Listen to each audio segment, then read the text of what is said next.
Πας το χέρι σου, μαμά μαρούλι τρώει. Δεν τρώει, δεν είναι σαρκοφάγο. Δεν θέλει. Να το χαϊδέψω, θέλει να αλωνίσει τώρα. Όμορφο είναι. Είναι τεράστιο. Από μπροστά, πάνω από εκεί για να όταν που έρχεται. Τράβα ρε. Τράβα να μην φύγει. Είναι όμορφε. Δρακουμέν. Μετά θα τα γράψεις. Το έστειλε στα μουλά. Ναι, για να Όμορφε.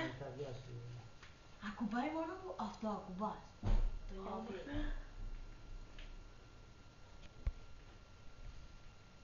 Έλα μη φοβάμαι. Μην το τρομάζεις το πας από κοντά.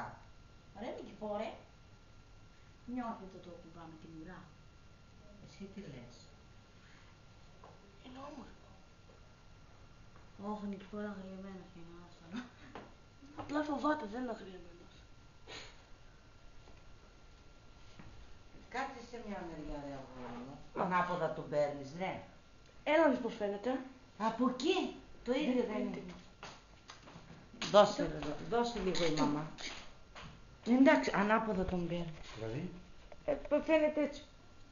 Έτσι πιο καλά. Και σταθερά. Φοβάται.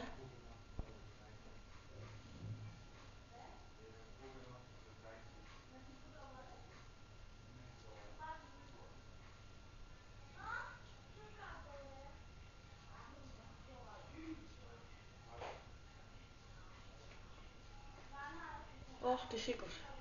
Κάτσε μη φάω καμία και πονέσω. Τσούζιο,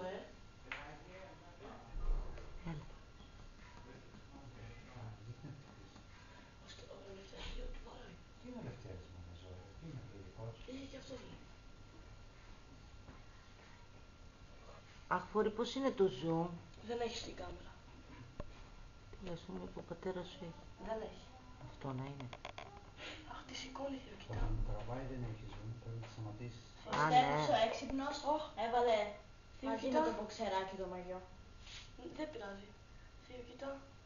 Τη σηκώνει, λες να τη βαρέσει.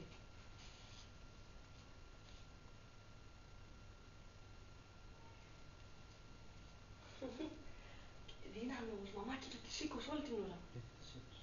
Γιατί. Επειδή τη χάιδα. Χάιδα.